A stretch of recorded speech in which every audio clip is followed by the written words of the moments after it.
بسم اللہ الرحمن الرحیم۔ میں قرآن یاد کر کے بھول گیا ہوں، بہت یاد کرنے کی کوشش کی ہے لیکن وہ یاد نہیں ہو رہا۔ مجھے عذاب تو نہیں ہوگا؟ اگر ہوگا تو اس سے کیسے بچا جائے؟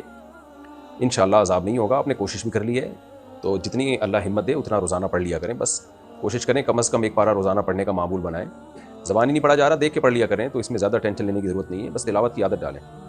ایک پارہ نہیں پڑھا جا رہا، آدھا پڑھ لیں روزانہ، آدھا نہیں پڑھا جا رہا، ایک پاؤ پڑھ لیا کریں۔ ڈیوٹی کی وجہ سے اور تھکن کی وجہ سے نمازیں قضا ہو جاتی ہیں تو کیا ہم ڈیوٹی کے بعد ساری نمازیں ایک ساتھ پڑھ سکتے ہیں؟ نہیں جناب، یہ اللہ نے جو 5 نمازیں 5 ٹائموں پہ فرض کی ہیں، یہ اس لیے تھوڑی کی ہیں کہ رات کو آپ اکٹھی 5 نمازیں پڑھ لیں، تو ہر نماز اپنے وقت پہ پڑھنی پڑے گی۔ نبی قرآن مجید میں اللہ تعالیٰ کا ارشاد ہے، ان الصلاۃ کانت علی المؤمنین کتابا موقوتا، نماز مومنین پر مقررہ اوقات میں فرض ہے۔ تو اگر ڈیوٹی کی وجہ سے نماز قضا کرنے کی گنجائش ہوتی نا تو اللہ میدان جنگ میں نماز کو قضا کرنے کی اجازت دے دیتا۔ اللہ نے میدان جنگ میں نہیں قضا کرنے دی، طریقہ بدل دیا۔ سفر میں اللہ نے 4 کی 2 کر دی، لیکن قضا کرنے کی اجازت نہیں ہے کسی صورت میں۔ کیا عورت پیروں میں مہندی لگا سکتی ہے؟ جی لگا سکتی ہے۔ جاوید سیفی فیصل آباد سے، ہم نے اگر کسی شخص کو نماز پڑھتے ہوئے نہیں دیکھا اور اس کے رشتہ دار بھی اس بات کی گواہی دیتے ہیں تو کیا ہم اس کی نماز جنازہ پڑھ سکتے ہیں؟ پہلے زمانے میں ایسا ہوتا تھا کہ جو نماز نہیں پڑھتا تھا لوگ اس کی نماز جنازہ کا بائیکاٹ کیا کرتے تھے، یہ ہم نے اپنے بڑوں سے سنا ہے، یہ ہندوستان میں رواج تھا اور بھی دنیا میں رواج ہوگا۔ تو وجہ اس کی ہے کہ کبیرہ گناہ ہے نماز قضا کر دینا اور پھر پڑھنا ہی نہیں، کبھی پڑھتے ہوئے دیکھا ہی نہ گیا ہو بندہ، تو اس کے تو ایمان میں شبہ ہوتا تھا۔ لیکن اب یہ بیماری اتنی زیادہ پھیل گئی ہے کہ بہت زیادہ لوگ اب بے نمازی ہو گئے ہیں، تو اگر نماز جنازہ کا بائیکاٹ کیا جائے پھر تو بہت چند لوگ ہی ہوں گے جن کی نماز جنازہ پڑھی جائے گی۔ یہ تشدیداً علماء اس طرح کیا کرتے تھے پہلے زمانے میں، لیکن اب یہ حکم نہیں ہے۔ بہرحال ہے مسلمان، کلمہ گو ہے، تو چاہے وہ نماز پڑھتا ہو یا نہ پڑھتا ہو، بہرحال اس کی نماز جنازہ پڑھی جائے گی۔ اچھا بھائی، بیڈ پر اگر کوئی بیٹھا ہوا ہو یا لیٹا ہوا ہو تو نیچے بیٹھ کر کلام پاک پڑھنا کیسا جائز ہے؟ کوئی حرج نہیں ہے اس میں۔ ہمارے ہاں ادب ودب کے معاملات میں بہت زیادہ غلو ہونے لگا ہے، تو اس کی وجہ سے کیا ہوتا ہے کہ قرآن کی تلاوت سے ہی لوگ محروم ہو جاتے ہیں۔ قرآن کا ادب کرنا چاہیے، لیکن نبی صلی اللہ علیہ وسلم نے فرمایا لا تشددوا فیشدد اللہ علیکم، او کما قال صلی اللہ علیہ وسلم، اپنے اوپر سختیاں نہیں کرو ورنہ اللہ بھی تم پہ پھر سختیاں کرے گا۔ تو گنجائشوں سے فائدہ اٹھانا چاہیے، جہاں ضرورت ہو وہاں پھر ادب سے زیادہ ضرورت کو ترجیح دینی چاہیے۔ تو بے ادبی تو جائز نہیں ہے قرآن کی کسی صورت میں، لیکن ادب کو اتنا مسلط کر لینا کہ اس کی وجہ سے تلاوت ہی نہ ہو پائے۔ اب گھروں میں تو ایسا ہوتا ہے کہ کوئی بستر پہ بیٹھا ہوا ہے، کوئی لیٹا ہوا ہے، آپ نیچے قرآن ہی نہیں پڑھنے دے رہے کسی کو، تو آپ جب پڑھیں گے تو اس کو بستر سے اتر کے نیچے آنا پڑے گا، تو ظاہر ہے اس سے حرج اور تنگی میں واقع ہوں گے لوگ۔ میرا دوست ایک دکان پر جاب کرتا ہے، 5:30 بجے عصر کی نماز ہوتی ہے، لیکن اس کے باس اسے نماز پڑھنے نہیں جانے دیتے۔ وہ کہتے ہیں کہ دکان پر ہی نماز پڑھو، تو کیا اس صورت میں باس پر گناہ ہوگا؟ کیا اسے یہ جاب چھوڑ دینی چاہیے؟ مسجد اگر قریب میں ہے تو دکان بند کر کے مسجد جانا لازم ہے۔ دکان بند کریں نہ کریں، بہرحال مسجد جانا لازم ہے۔ باس اگر نہیں جانے دیتا تو جاب چھوڑ دینی چاہیے، باس بھی گنہگار ہوگا، کوئی دوسری جاب تلاش کریں آپ۔ جب تک نہیں ملتی جاب، مجبور ہیں، کوئی ایسا نہ ہو گھر میں فاقے پڑھنا شروع ہو جائیں، تو مجبوری میں کریں، استغفار بھی کیا کریں ساتھ ساتھ، اور جیسے ہی کوئی دوسری جاب ملتی ہے فوراً اس کو چھوڑ دیں، کیونکہ لا صلاۃ لجار المسجد الا فی المسجد، حدیث میں آتا ہے جس کے پڑوس میں مسجد ہو نا تو اس کی نماز مسجد ہی میں قبول ہوتی ہے۔ مفتی صاحب، مرد کے کفن کے 3 کپڑے اور عورت کے کفن کے 5 کپڑوں کے بارے میں کوئی صحیح حدیث ہے تو بتا دیجئے۔ اچھا، میں اس پہ انشاءاللہ تحقیق کر کے بتا دوں گا آپ کو، یہ مسئلہ میں نے نوٹ کر لیا ہے آپ کا، ٹھیک ہے۔ محمد رمضان جھنگ سے، ذکر کس وقت کیا جائے، فجر کی نماز سے پہلے یا بعد میں؟ دیکھیں، فجر کی نماز کے بعد ذکر کرنا زیادہ افضل ہے، کیونکہ نبی صلی اللہ علیہ وسلم کی صحیح حدیث ہے کہ جس نے فجر کے بعد اللہ کا ذکر کیا اور اشراق تک ذکر میں مشغول رہا اور پھر اس کے بعد اشراق پڑھی اس نے، تو اس کو ایک حج عمرے کا ثواب ملتا ہے۔ تو اس لیے افضل یہی ہے کہ فجر کی نماز کے بعد ذکر کیا جائے۔ بہرحال کسی کو ٹائم کا ایشو ہو تو ذکر نہ کرنے سے بہتر ہے پہلے کر لے، کوئی مسئلہ نہیں۔ پہلی رکعت میں قراءت نہ کرے اور سجدہ سہو کر لے تو نماز ہو جائے گی؟ امام اگر پہلی رکعت میں قراءت نہ کرے، اگر امام نے سورہ فاتحہ پڑھی، قراءت کرنا بھول گیا اور بھولے سے رکوع میں چلا گیا، تو رکوع میں اگر یاد آیا تو واپس لوٹ جائے اور قراءت کرے اور آخر میں سجدہ سہو کر لے۔ لیکن اگر رکوع میں بھی یاد نہیں آیا امام کو تو پھر سجدہ سہو کر لے گا تو نماز ادا ہو جائے گی۔ انڈیا سے کسی نے پوچھا ٹینشن کی بیماری کے لیے کیا کرنا چاہیے؟ ٹینشن کی بیماری 2 طرح سے ہوتی ہے، ایک روحانی اور ایک جسمانی۔ روحانی کا مطلب یہ کہ آپ نے کسی غم کو ضرورت سے زیادہ مسلط کر لیا اپنے اوپر، آپ میں صبر ہے ہی نہیں، آپ دنیا کو مسافر خانہ سمجھتے ہی نہیں ہو، آپ میں دنیا کی لالچ ہے، حب دنیا ہے، لہذا چھوٹے چھوٹے غم کو آپ بہت زیادہ بڑھا لیتے ہو. یہ وہ ٹینشن ہے جو کافروں میں بہت زیادہ پائی جاتی ہے, اسی کی وجہ سے وہ خودکشیاں کرتے ہیں اور ڈپریشن میں جاتے ہیں. یہ والی ٹینشن مسلمان کو نہیں ہوتی, کیونکہ مسلمان کو پتہ ہے بھائی دنیا مسافر خانہ ہے, یہاں خوشیاں بھی آتی ہیں, غم بھی آتے ہیں. غموں میں ہمیں صبر سکھایا گیا ہے, ہمیں یہ دعا سکھائی گئی ہے, انا للہ و انا الیہ راجعون, ہم اللہ ہی کے لیے ہیں, ہم نے اللہ ہی کی طرف لوٹ کر جانا ہے. اور نبی صلی اللہ علیہ وسلم نے فرمایا عجبا لامر المؤمن ان امرہ کلہ لہ خیر ان اصابتہ السراء شکر فکان خیر اللہ وان اصابتہ ضراء صبر فکان خیر اللہ ولیس ذلک الا للمؤمن. مومن کو جب خوشی پہنچتی ہے شکر ادا کرتا ہے تو بھی ثواب ملتا ہے, غم پہنچتا ہے صبر کرتا ہے تو بھی ثواب ملتا ہے. دونوں صورتوں میں درجات ہی بلند ہوتے ہیں, اور یہ اللہ نے پیکج صرف مومن کو دیا ہے. تو مسلمان کے لیے تو صبر بہت بڑی نیکی ہے, لہذا وہ ڈپریشن اور میں نہیں جاتا. تو یہ تو یعنی ڈپریشن کی یہ قسم وہ ہے جو صرف بے دینوں کو ہوتی ہے, بے صبروں کو ہوتی ہے. لیکن اسٹریس اور ڈپریشن کی ایک قسم یہ بھی ہے کہ انسان بہرحال گوشت پوست کا بنا ہوا انسان ہے, بعض دفعہ دل کمزور بہت ہوتا ہے. آپ جیسے بوڑھے لوگ جلدی ٹینشن میں آ جاتے ہیں, بچے ڈر جاتے ہیں جلدی. اب بچے جو جلدی ڈر جاتے ہیں تو اس کی وجہ یہ تو نہیں ہوتی کہ ان میں دنیا یعنی وہ دنیا کی لالچ ہے یا ہوس ہے, یا بوڑھے آدمی جلدی ڈر جاتا ہے, وجہ اس کی ہے کہ دل کمزور ہوتا ہے, اعصاب کمزور ہو جاتے ہیں. تو اس کا حل یہ ہے کہ جسمانی صحت کا خیال کیا جائے. تو جسمانی صحت ٹھیک ہوگی تو آپ کے لیے ٹینشن کو برداشت کرنا آسان ہوگا. جسمانی صحت خراب ہوگی تو ٹینشن چھوٹی سی بھی آپ کو بڑی لگے گی, کیونکہ آپ کے اعصاب اور پٹھوں میں طاقت ہی نہیں ہے. تو اس میں پھر کیا ہوتا ہے, آپ کے دماغ کے جو کیمیکل ہیں آگے پیچھے ہونے لگتے ہیں, پھر آپ ڈاکٹروں کے پاس جاتے ہیں, وہ سائیکیٹرسٹ ہیں, پھر آپ کو میڈیسن دیتے ہیں وہ کیمیکل کا توازن اس کو بیلنس لانے کے لیے. تو ٹینشن کی یہ والی قسم کا علاج ڈاکٹروں کے پاس ہے, یہ علماء کا شعبہ نہیں ہے. علماء پہلی والی ٹینشن کا علاج کرتے ہیں جو بے صبری کی وجہ سے آتی ہے, دنیا کی محبت کی وجہ سے آتی ہے, دنیا کو مسافر خانہ نہ سمجھنے کی وجہ سے آتی ہے, اور جو دماغی کیمیکل آگے پیچھے ہو جائیں اس کی وجہ سے جو ڈپریشن اور اسٹریس میں انسان جاتا ہے. اس قسم کی ٹینشن کا علاج یہ سائیکیٹرسٹ کے پاس ہوتا ہے, ڈاکٹروں کے پاس ہوتا ہے. تو اگر کوئی یہ والی ٹینشن ہے تو آپ کو چاہیے کہ آپ ڈاکٹر کے پاس جائیں, وہ آپ کو میڈیسن دے گا, کوئی آپ کے جو کیمیکل آگے پیچھے ہو گئے ہیں ان کی سیٹنگ پلک پانا لے کے ان کو سیٹ کر دے گا, تو یہ علاج ہو جاتا ہے. اچھا, اس میں ہمارے ہاں بڑی مصیبت یہ ہے کہ بچوں کو اس طرح کی کوئی اسٹریس ہو, ڈپریشن میں ہو, اور ان کو پھر اس خوف کی وجہ سے کچھ نظر آنے لگتا ہے, تو فوراً عاملوں کے پاس لے جا کے ان بچوں کی اور اپنی زندگیاں برباد کر دیتے ہیں.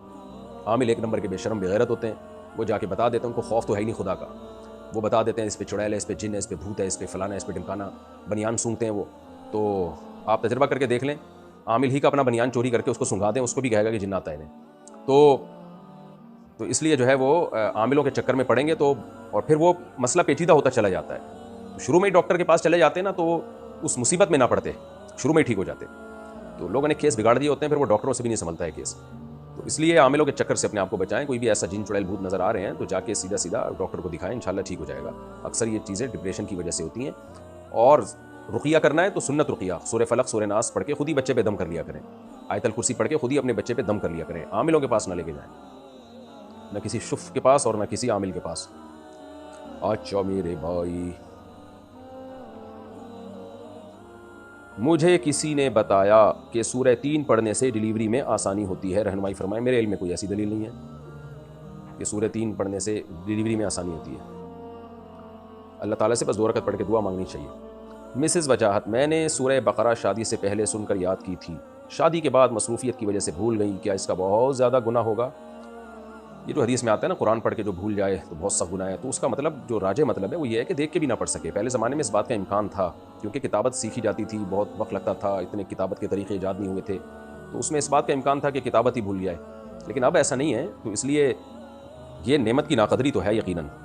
آپ کو اللہ نے سورہ بقرہ آپ کے سینے میں محفوظ کی اور آپ نے بھول کے اس کی نعمت کی ناقدری کی ہے, اس لیے یاد کر لینا چاہیے. لیکن انشاءاللہ گناہ نہیں ہوگا آپ کو. کوشش کریں کہ زبانی یاد نہیں ہوتی تو ویسے دیکھ کے پڑھ لیا کریں. راجہ انڈیا سے, کیا چائنا مہندی لگانے سے غسل ہو جاتا ہے؟ دیکھیں, مہندی کوئی بھی ہو یا کلر کوئی بھی ہو تو اس کا ایک فارمولہ یاد رکھیں. اسے آپ کاغذ پہ لگائیں اور پھر اسے اتار لیں جب خشک ہو جائے. جو کلر اس کا ہو, اس کلر کے اوپر آپ نے پانی کا قطرہ ٹپکایا. اگر وہ پانی کا قطرہ نیچے کاغذ میں جذب ہو جاتا ہے تو اس کا مطلب اس سے پانی جا رہا ہے, اور اگر وہ جذب نہیں ہوتا, اوپر ہی رہتا ہے, تو اس کا مطلب بھئی یہ پلاسٹک کی طرح تہ جم گئی ہے, اس میں پانی نہیں جا رہا. تو یہ تجربہ کر کے آپ کو اندازہ ہو جائے گا کہ اس مہندی سے غسل ہوگا یا نہیں ہوگا. اچھا بھائی, ہم اپنے والد صاحب کے اچھا راول پنڈی سے کسی نے پوچھا, میں حافظ قرآن ہوں اور کسی دیندار خاتون سے شادی کرنا چاہتا ہوں, کہیں رشتہ نہیں ہو رہا اور ہم جہیز بھی نہیں لینا چاہتے, اس صورت میں ہم کیا کریں؟ رشتے تلاش کریں, یہی کریں. میں نے بھی یہی کیا تھا, مجھے بھی نہیں مل رہا تھا تو میں نے یہی کیا. میں نے یہ تو نہیں کہ آس مفتی طارق مسعود پہ اپنا سوال لکھ کے بھیج دیا یا اور کسی بڑے بزرگ کو کہا کہ مجھے رشتہ نہیں مل رہا، بلکہ مجھے پتا تھا کہ وہ بزرگ کو بھی اگر نہیں مل رہا ہوگا تو وہ بھی تلاش جاری رکھیں گے، مجھے بھی نہیں مل رہا تھا تو میں نے بھی تلاش جاری رکھی. تو میں دعا کر لیتا ہوں آپ کے لیے، اللہ آپ کو اچھے سا کوئی نیک دیندار رشتہ عطا فرمائے، اور آپ کو بھی اگر آپ دیندار ہیں تو اور اس میں ترقی عطا فرمائے، دیندار نہیں ہیں تو اللہ آپ کو دیندار بنائے.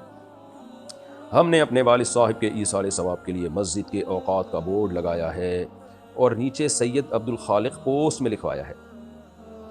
کیا اس طرح لکھنے سے ثواب میں کوئی کمی بیشی ہوگی؟ اس کا کیا حکم ہے؟ بھائی بس دل کی نیت کافی ہے. والد کے ایصال ثواب کے لیے نمازوں کے اوقات کا بورڈ لگا لیا تو بس دل میں نیت کافی ہے. اس میں لکھنا کہ یہ فلانے کے ایصال ثواب کے لیے، تو یہ کیا ضرورت ہے اس کی؟ اللہ تعالیٰ کو تو معلوم ہے نا، تو اللہ تعالیٰ کو معلوم ہے، بس اس میں نیت کافی ہے، تو اس تکلف کی ضرورت نہیں ہے. ثواب میں نہ کمی ہوگی نہ بیشی ہوگی، تو لیکن اس تکلف سے دور رہنا چاہیے. بس دل میں نیت کر لی کافی ہے. تو میرا خیال ہے نام ہٹا لیں آپ وہاں سے. منگیتر کی فوٹو فون میں رکھنا کیسا ہے؟ اور وہ اس کو دیکھے بھی نہیں، غلط ہے. کیوں رکھ رہے ہو فون میں؟ جب دیکھنا ہی نہیں ہے تو رکھنے کا فائدہ کیا؟ اور اگر دیکھنا ہے تو غلط ہے، ناجائز ہے. اس لیے آپ شادی کر کے منگیتر ہی کو رکھ لیں، یہ زیادہ بہتر ہے. آپ شادی کر لیں، فوٹوؤں کے سہارے نہ جئیں.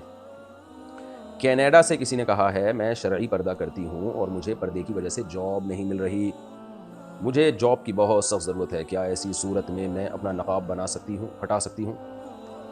دیکھیں، جاب کی ضرورت خواتین کو شرعی لحاظ سے ہے نہیں، کیونکہ خواتین کا نان نفقہ جب تک شادی نہیں ہوتی باپ کے کندھوں پر ہے، باپ نہ ہو تو بھائیوں کے کندھوں پر ہے، اور شادی کے بعد شوہر کے کندھوں پر ہے. یہ تو ہمارا کلچر کی ایسی کی تیسی ہو گئی ہے. یورپی اقوام نے خود تو ڈوبے ہیں صنم، تم کو بھی لے ڈوبیں گے، انہوں نے تو یہ سیٹ اپ کر دیا. تو اس لیے شریعت اس کو ضرورت مانتی نہیں ہے کہ خواتین کو جاب کی ضرورت ہے، شریعت اس کو تسلیم نہیں کرتی ہے.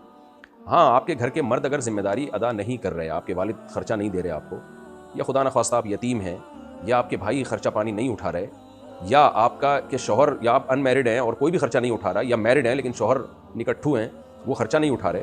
اچھا، یہ بھی آج کل ایک فضول بات ہے کہ جی جب تک دونوں مل کے نہ کمائیں تو خرچہ پورے نہیں ہوتے. یہ سب بیکار کی باتیں. بہت ہی کوئی غریب غربا قسم کا ہو تو اس پہ تو ٹھیک ہے، لیکن نارملی ایسا ہے نہیں.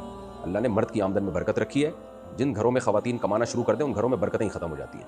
ساری زندگی دونوں مل کے کماتے رہتے ہیں اور پھر بھی بیچارے روتے ہی رہتے ہیں، اور بچے الگ رول رہے ہوتے ہیں، ان کو ماں کی ممتا نہیں ملتی، بچوں کو محبت نہیں ملتی. بہت ہی عجیب زندگی ہوتی ہے، میں تو ترس آتا ہے دیکھ کے. تو اس لیے اس کو اپریشیٹ نہیں کیا شریعت نے. بہرحال اگر واقعی ضرورت ہے، واقعی کا مطلب یہ ہے کہ کوئی بھی آپ کی کفالت کرنے والا نہیں ہے، یا شوہر واقعی بہت غریب ہے، نہیں ہو رہا بالکل، تو پھر مجبوری میں جاب آپ کے لیے جائز ہے. ظاہر ہے پھر اس میں یہی ہے کہ چہرے کا پردہ ضروری ہے جوان عورت پر، اور اگر نہیں کرنے دے رہے تو آخری گنجائش کے طور پر مجبوری کی حالت میں پھر چہرہ آپ کھول سکتی ہیں. اسکارف نہیں اتار سکتی، چہرہ کھولنے کی شدید مجبوری میں گنجائش ہوگی. لیکن بہرحال جوان اور دیندار عورت کے لیے یہ ہے بہرحال فتنے کی بات. مغرب اور عشاء کی پہلی اور دوسری رکعت نہ ملے تو بعد میں ادا کرنے کی کیا صورت ہے؟ دیکھیں، مغرب کی اگر پہلی رکعت نہ ملے تو کوئی بات نہیں. سلام امام نے پھیرا تو آپ کھڑے ہو، ثنا پڑھیں، اعوذ باللہ بسم اللہ پڑھیں، سورہ فاتحہ پڑھیں، پھر بسم اللہ پڑھیں، پھر سورت ملائیں، پھر رکوع کریں، پھر 2 سجدے کر کے بیٹھیں، تحیات دعا درود شریف پڑھ کے سلام پھیر لیں. یہ تو مغرب کا ہو گیا. اور اگر عشاء کی آپ کی پہلی رکعت نکل گئی ہے تو بھی یہی طریقہ ہے اس میں، تو بہت آسان ہے. اچھا، دوسری رکعت اگر نہ ملے تو کیا کرنا ہے؟ یعنی پہلی اور دوسری دونوں؟ سوال آپ کا یہ ہے، پہلی بھی اور دوسری بھی. بہت ایزی ہے. عشاء میں تو بہت آسان ہے. سلام پھیرا امام نے، آپ کھڑے ہو جائیں، وہی ثنا پڑھیں، سورہ فاتحہ سورت ملائیں، پھر 2 سجدے کریں، پھر اس کے بعد دوبارہ کھڑے ہو جائیں، سورہ فاتحہ پڑھیں، سورت ملائیں، اور آخر میں تحیات پڑھ کے سلام پھیر لیں. مغرب میں تھوڑا سا مشکل ہو جاتا ہے سمجھنا. مغرب کی 2 رکعتیں نکل گئیں، 1 رکعت ملی ہے آپ کو امام کے ساتھ. تو اب کیا کرنا ہے آپ نے؟ امام نے جیسے ہی سلام پھیرا آپ کھڑے ہو جائیں، ثنا پڑھیں، اعوذ باللہ بسم اللہ پڑھیں، سورہ فاتحہ پڑھیں، پھر بسم اللہ پڑھیں، سورت ملائیں، رکوع کریں، 2 سجدے کریں، اس کے بعد بیٹھ جائیں، پھر تحیات پڑھیں اور پھر کھڑے ہو جائیں. اس کے بعد پھر بسم اللہ پڑھیں، سورہ فاتحہ پڑھیں، پھر بسم اللہ پڑھیں، پھر سورت ملائیں، پھر رکوع کریں، 2 سجدے کریں، آخر میں تحیات درود شریف دعا کے بعد سلام پھیر لیں. یعنی ایک ایکسٹرا آپ کو قاعدہ کرنا پڑے گا. اور اگر کسی نے وہ ایکسٹرا قاعدہ نہیں بھی کیا تو بھی ہو جائے گی اس کی نماز. یعنی اگر 1 رکعت مغرب میں 2 رکعتیں نکل گئی نا مغرب میں، تیسری رکعت میں آپ امام کے ساتھ شامل ہوئے ہیں، تو امام نے سلام پھیرا، آپ کھڑے ہو گئے، ثنا پڑھی، فاتحہ پڑھی، سورت ملائی، رکوع سجدہ کر کے بیٹھنا چاہیے. لیکن اگر آپ نہیں بیٹھے، کھڑے ہو گئے، تو بھی نماز ہو جائے گی آپ کی. یعنی یہ والا قاعدہ نہیں بھی کیا تو بھی ہو جائے گی، لیکن افضل یہی ہے کہ یہ قاعدہ کیا جائے. بغیر ٹوپی کے نماز پڑھنا کیسا ہے؟ ناپسندیدہ ہے، نامناسب ہے، خلاف سنت ہے. ہمارے نبی صلی اللہ علیہ وسلم ہمیشہ سر ڈھانپ کے نماز پڑھا کرتے تھے. صرف احرام کی صورت میں آپ نے سر کو کھولا ہے، اس لیے یہ قابل تقلید عمل نہیں ہے سر ننگا کر کے نماز پڑھنا. آج کل فیشن چل پڑا ہے، لوگ نہیں ڈھانپ رہے ہوتے سر. عادل مصطفیٰ کشمیر سے: ہمارے یہاں ایک بدعت کا رواج ہے کہ لوگ کھانے پینے کی چیزیں مسجد میں اس نیت سے لاتے ہیں کہ ان کے مردوں کو ثواب پہنچ جائے، کیا ایسا کرنا جائز ہے؟ جائز نہیں ہے بھائی.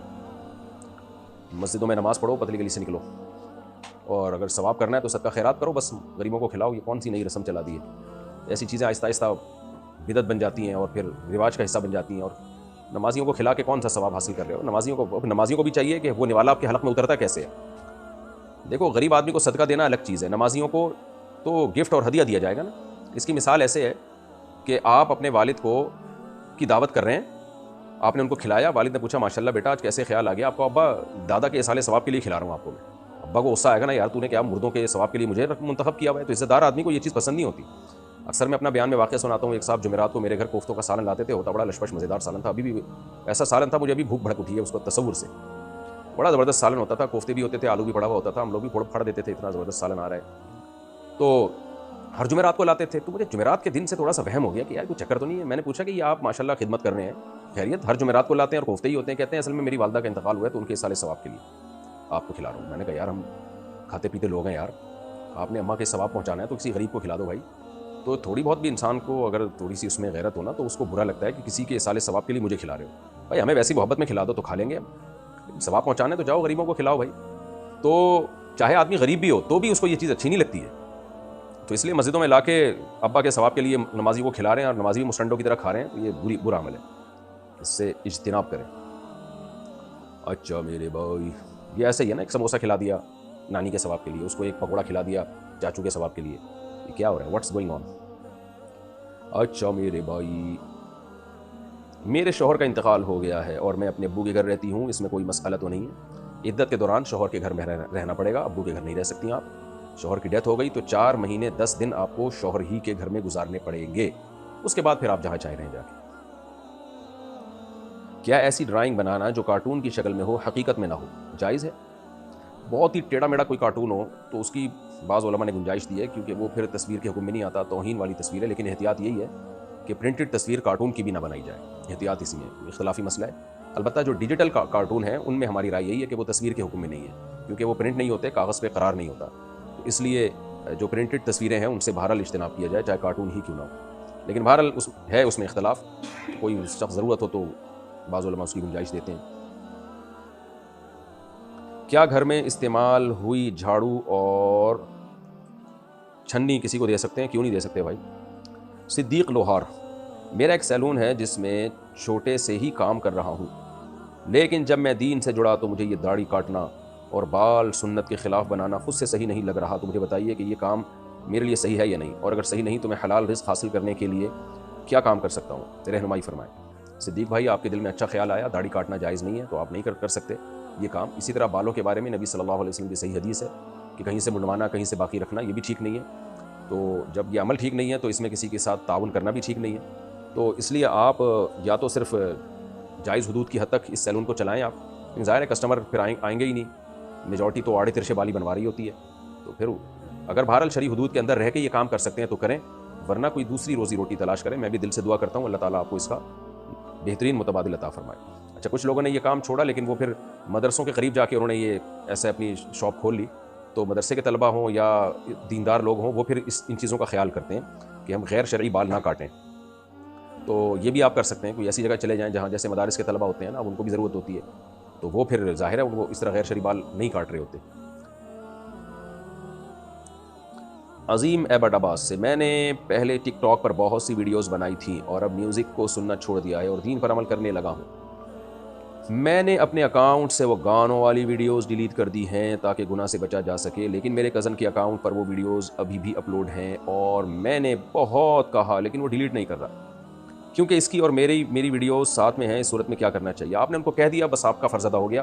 پہلی بات تو اللہ تعالیٰ آپ کی اس توبہ میں برکت دے. دیکھو، گناہ کر کے اگر توبہ کر لی نا کسی نے، توبہ کرنے والا اللہ کو بہت زیادہ محبوب ہے. تو آپ نے ایسے جرم سے توبہ کی ہے جس میں بڑے بڑے لوگ پڑے ہوئے ہیں آج کل، گانے بجانے میوزک، یہ تو آج کی دنیا لوگ کہتے ہیں اس کے بغیر گزارا ہی نہیں ہے. تو اس پہ قائم رہیے گا. میں بھی دل سے دعا کرتا ہوں اللہ آپ کو اس پہ قائم رہنے کی توفیق عطا فرمائے. باقی آپ نے اپنے دوست کو کہہ دیا ہٹانے کا، وہ نہیں ہٹا رہا تو آپ کا فرض ادا ہو گیا، آپ اپنے چینل سے ہٹا دیں تو انشاءاللہ اس کا گناہ آپ کو نہیں ہوگا. جعفر اقبال: کیا وضو سے پہلے استنجا کرنا ضروری ہے؟ نہیں بھائی، کچھ لوگوں کو ہم نے دیکھا ہے پتہ نہیں وضو سے پہلے لازمی واش روم میں گھس رہے ہوتے ہیں. بھائی واش روم میں گھسنے کا ٹائم تو جب ہے جب آپ کو واش روم آ رہا ہو، نہیں آ رہا تو نماز کا اس سے کوئی تعلق نہیں ہے واش روم کا. تو ہمارے حضرت مفتی رشید احمد صاحب رحمہ اللہ تعالیٰ تو مسجدوں میں واش روم بنانے کے قائل ہی نہیں تھے. وہ تو ایک لفظ بولتے تھے، کہتے ہیں یہ لوگوں کو ہگانے متانے کا ٹھیکہ مسجدوں نے پتہ نہیں کیوں لے لیا ہے، پبلک ٹوائلٹ ہونے چاہیے، گورنمنٹ بنائے. وہ فرماتے تھے یہ چونکہ مسجدوں نے لوگوں کو ہگانے متانے کا ٹھیکہ لے لیا اس لیے گورنمنٹ اب پبلک ٹوائلٹ بناتی نہیں ہے. حالانکہ پوری دنیا میں امریکہ کینیڈا جہاں مسجدیں نہیں ہوتی جگہ جگہ وہاں بھی پبلک ٹوائلٹ تو ہوتے ہیں نا. تو یہ گورنمنٹ کی ذمہ داری ہے کہ ٹوائلٹ بنائے. وضو مسجدوں میں صرف وضو خانے ہونے چاہیے، اصولی طور پر تو یہی ہے. تو حضرت تو فرمایا کرتے تھے اگر کوئی بازار میں چلتا ہوا پوچھے نا کہ مسجد کہاں ہے تو سمجھ لو بہت زور کا پیشاب آ رہا ہے اس کو. تو اس لیے ہمارے دارالافتاء والارشاد میں حضرت مفتی رشید احمد صاحب کے یہاں واش روم تھے ہی نہیں. طلبہ کے لیے مدرسے میں تو تھے الگ سے، مسجد میں نمازیوں کے لیے نہیں تھے. فرماتے اپنے گھر سے جو جس میں کرنا ہے کرو، ہم آپ کے واش روم کے ہم ذمہ دار نہیں ہیں. اگر کوئی دور سے آتا ہے تو پبلک ٹوائلٹ ہونے چاہیے اس کے لیے. خیر اب یہ تو ایک بڑا مسئلہ ہے، لیکن وضو سے پہلے استنجا ضروری نہیں ہے. استنجا اس وقت کرنا چاہیے جب قضائے حاجت کی ہے. کیا لڑکے اپنا ایک کان چھدوا سکتے ہیں؟ نہیں چھدوا سکتے، جائز نہیں ہے، اس میں خواتین کی مشابہت ہے.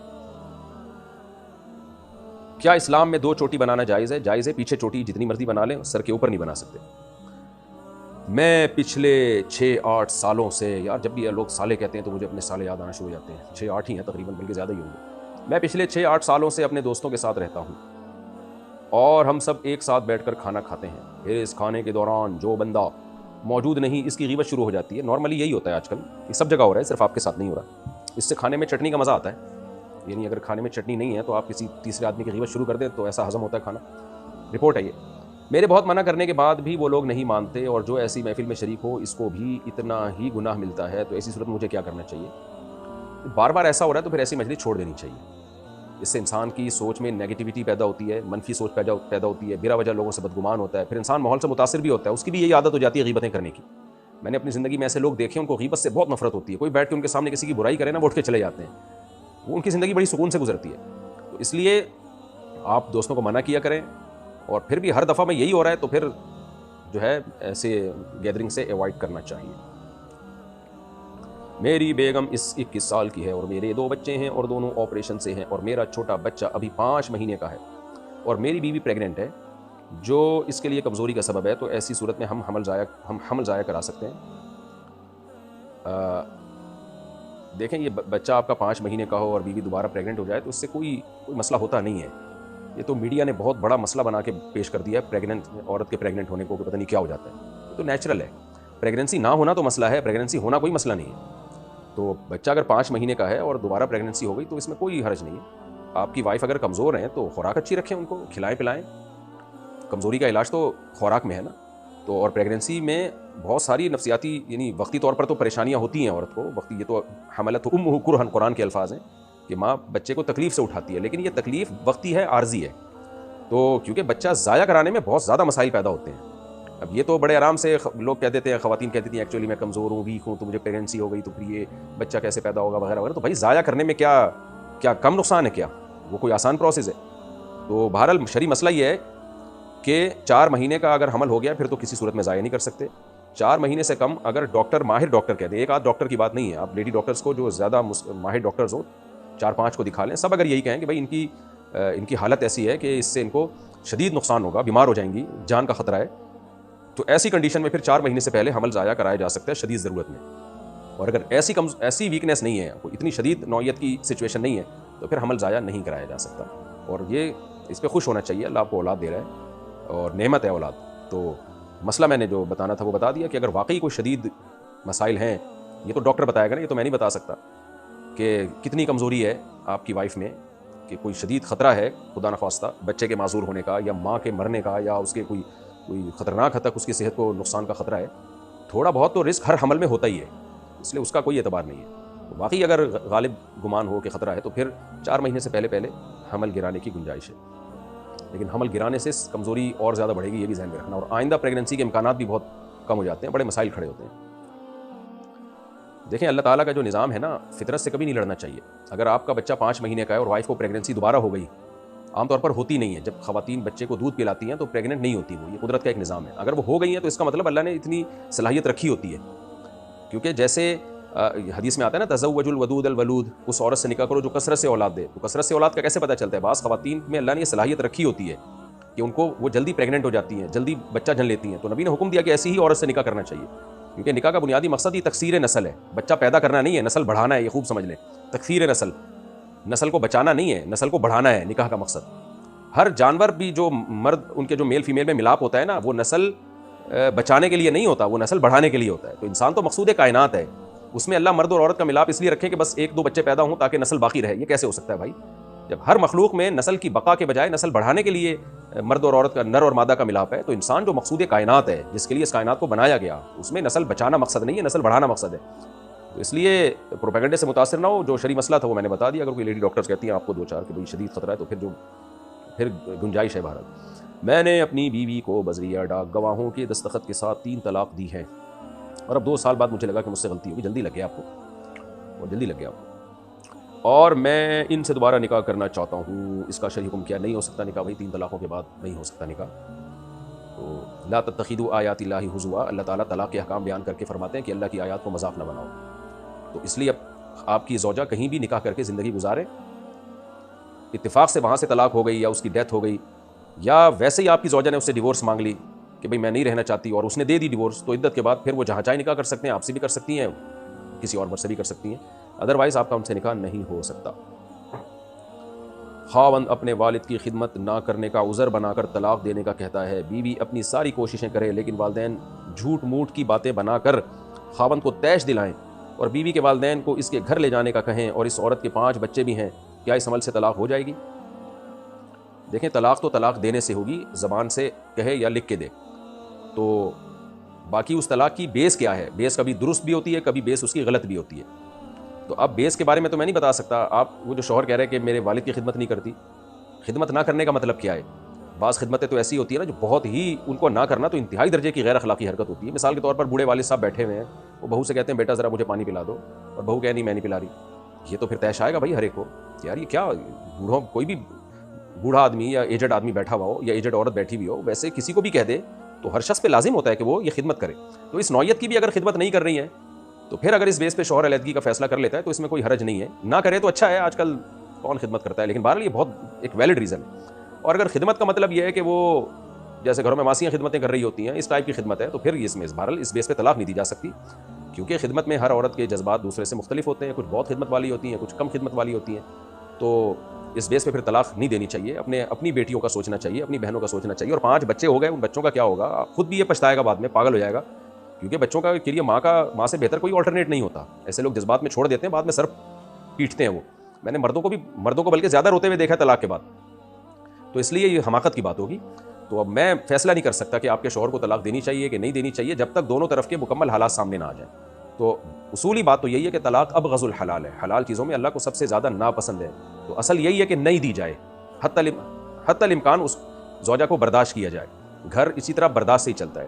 ساس سسر کی خدمتیں کرنے والی بہویں ویسے بھی مارکیٹ میں شارٹ چل رہی ہیں، اور پھر خدمتوں میں ہر ایک کا معیار دوسرے سے الگ ہوتا ہے، تو کوئی زیادہ خدمت کرتی ہے، کوئی تھوڑی کرتی ہے، کوئی ریزرو رہ کے زندگی گزارتی ہے۔ ان بیسس پہ طلاقیں دینا نہیں بنتا، یہ برا عمل ہے، لیکن اگر بہت ہی زیادہ بدتمیزی والی کیفیت ہے جو میں نے بتائی، وہ ایک الگ مسئلہ ہے۔ تو میں اس بارے میں نہیں فیصلہ کر سکتا، اور نہ کسی کو طلاقوں کے مشورے دے سکتا ہوں۔ میں اصولی بات بتا سکتا ہوں کہ شریعت میں طلاق ناپسندیدہ ہے، اس میں اصل یہ ہے کہ نہ دی جائے۔ جب بالکل ہی برداشت سے معاملہ باہر ہو جائے تو بھی پھر مشورہ کر کے خاندان کے بڑوں کو بٹھا کے صرف ایک طلاق دی جائے، وہ بھی پاکی کے ایام میں، اور 3 مینسز جب عورت کے گزر جائیں گے تو ایک طلاق سے نکاح ختم ہو جائے گا، زندگی بھر جب چاہیں دوبارہ رجوع کر سکتے ہیں۔ 3 طلاقیں تو پھر بھی دینا جائز نہیں ہے کسی بھی صورت میں۔ BC ڈالنا کیسا ہے؟ جائز ہے۔ کیا وتر تہجد کے وقت پڑھ سکتے ہیں؟ جی ہاں پڑھ سکتے ہیں، زیادہ افضل تو یہی ہے، لیکن آنکھ کھلنے کا یقین ہو۔ باقی جو BC ڈالنے کا مسئلہ میں نے بتایا نا، تو جائز ہے، لیکن اس میں آج کل BCوں میں بھی بڑی گڑبڑیں ہو رہی ہیں۔ وہ پہلے نمبر پہ جس کی، یعنی اس میں یہ ہوتا ہے کہ اس طرح کی BCیاں بھی آ رہی ہیں کہ جی جس کی BC نکل جائے گی وہ مزید پیسے نہیں دے گا، تو پھر وہ سود کے حکم میں آتی ہے۔ تو نارمل جیسے گھروں میں BCیاں ڈلتی ہیں اس طرح کی BC کی میں بات کر رہا ہوں، جائز۔ شوہر بہنوں کے کہنے پر 2 طلاق دے اور اس کے بعد کہے جاؤ تو آزاد ہے، ایسا کہنے سے طلاق ہو جاتی ہے؟ دیکھیں، 2 طلاقیں اس نے صریح دی ہیں، اور پھر تیسری طلاق میں جاؤ تو آزاد ہے کہا، تو اس میں دیکھا جائے گا یہ پہلی ہی 2 طلاقوں پر متفرع تو نہیں کر رہا۔ بعض دفعہ یہ ہوتا ہے کہ 2 طلاقیں دینے کے بعد کہتے ہیں تم آزاد ہو، اس کا خیال یہ ہوتا ہے کہ 2 طلاقوں سے تم آزاد ہو چکی ہو، تو ہم پھر یہی کہیں گے بھائی 2 طلاقوں سے عورت آزاد نہیں ہوتی، آپ نے غلط بیانی کی ہے۔ شوہر سے نیت پوچھی جائے گی کہ تمہاری یہ تیسری سے نیت کیا تھی، اور اگر کہتا ہے کہ جاؤ تم آزاد ہو سے میرا مقصد یہ تھا کہ تیسری طلاق تھی، یعنی 2 تو میں نے صراحتاً دی ہے، تیسری کنایتاً دی ہے، تو پھر تینوں طلاقیں واقع ہو گئی ہیں۔ تو یہ جو آزاد کا لفظ ہے نا، اگر یوں کہتے ہیں نا میری طرف سے تم آزاد ہو یا میرے نکاح سے تم آزاد ہو، پھر یہ صریح طلاق میں ہی آتا ہے. لیکن جاؤ تم آزاد ہو، یہ صریح طلاق میں نہیں، یہ کنایا میں آتا ہے. اور کنایا میں اس میں دونوں امکان ہیں کہ پچھلی 2 طلاقوں پر یہ متفرع کر رہا ہے یا اس کا رزلٹ بیان کر رہا ہے، یا جدید طلاق کی نیت کر رہا ہے. اس میں دونوں احتمال ہیں. تو شوہر جو کہے گا اس کی نیت کا ہم اعتبار کریں گے. اگر وہ کہتے ہیں میری نیت اس سے تیسری طلاق دینے کی تھی تو پھر تیسری ہو گئی ہے، اور اگر کہے گا کہ میرا مقصد یہ تھا کہ 2 طلاقیں دے چکا ہوں لہٰذا تم آزاد ہو، تو پھر ہم کہیں گے بھائی 2 طلاقوں سے آزاد نہیں ہوتی، 2 طلاقوں کے بعد بھی نکاح قائم رہتا ہے، تو پھر 2 طلاقیں ہوں گی. تو شوہر سے پوچھا جائے یہ جو تم نے کہا تھا جاؤ تم آزاد ہو، اس سے تمہاری نیت کیا تھی؟